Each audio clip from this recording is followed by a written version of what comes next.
আচ্ছা, যদি তোমাকে বলা হয় যে 5/5 এর পাওয়ার m ইজিক্যাল টু 1 হলে m এর মান নির্ণয় করো, এরকম যদি এমসিকিউ আসে তাহলে কিভাবে তোমরা মাত্র 10 সেকেন্ড এগুলো সমাধান করো? দেখো ভাইয়া, জাস্ট তুমি একবার নিয়মটা শিখো।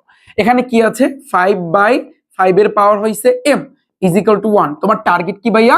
এখান থেকে তোমার m এর মানটা বের করতে হবে। তাহলে তুমি কিভাবে বের করবা? এটা বের করার জন্য দেখো, তোমার একটা জিনিস খেয়াল করতে হবে, উপরেও 5 আছে, নিচেও কিন্তু 5 আছে। এখন এই দুইটা 5 থেকে তুমি একটা 5 কমান নিবা। হ্যাঁ, নিছো? আচ্ছা, এই 5 এর পাওয়ারে কিচ্ছু নাই, মনে মনে ধরতে হবে এখানে একটা 1 আছে।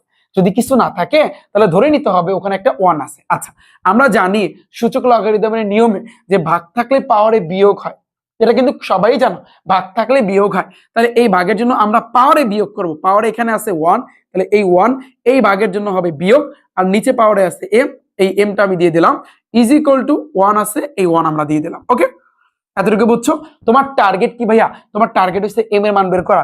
এখন দেখো mটা কিন্তু পাওয়ারে আছে, তাহলে যদি তোমার টার্গেট হয়ে থাকে m এর মানটা বের করতে হবে, তাহলে তুমি কি এই পাওয়ারে রাখতে পারবা না? ওরে টাইনা নিচে নামাইতে হবে, আর নিচে নামানোর জন্য এই পাঁচটাকে তোমার কাটতে হবে, ওরে তুমি রাখতে পারবা না।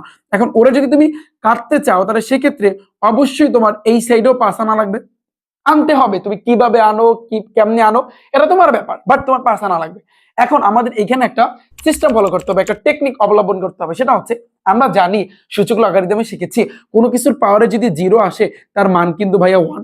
তাহলে এর পাওয়ার 0 দিলে তার মান 1, 5 এর পাওয়ার 0 দিলে তার মান 1, 4 এর পাওয়ার 0 দিলে তার মান হইছে 1, সবগুলোর ক্ষেত্রে কিন্তু ভাইয়া মান হইছে 1। তাহলে এই একের পরিবর্তে আমরা 5 এর পাওয়ার 0 দিতে পারি না? অনেকে বলবো ভাইয়া কেন 5 এর পাওয়ার 0 দিলেন? আপনি এখানে 4 এর পাওয়ার 0 দিতে পারতেন না, 6 এর পাওয়ার 0 দিতে পারতেন না? দেখো এই সাইডে কে আছে? 5 আছে, এই কারণে কিন্তু আমি এই সাইডে 5 দিছি, যাতে করে এখন আমাদের এই পাশ কাটাকাটি যাচ্ছে। এখন এখানে পাওয়ারে কে আছে? 1 মাইনাস m, তাহলে এই 1 minus m is equal to, এখানে পাওয়ার আছে কিন্তু 0, এই 0। তাহলে বা এইখানে দেখো একটু একটা জিনিস খেয়াল করো, এখানে মাইনাস m তুমি রাইখা দাও, ওই সাইডে এই প্লাস 1, ওই সাইডে গেলে কিন্তু ভাইয়া মাইনাস 1, এই মাইনাস কাটাকাটি, অতএব m এর মানটা কিন্তু আসতেছে 1। তাহলে আমাদের অ্যান্সার হবে কিন্তু এই ঘ নাম্বার। সিম্পল।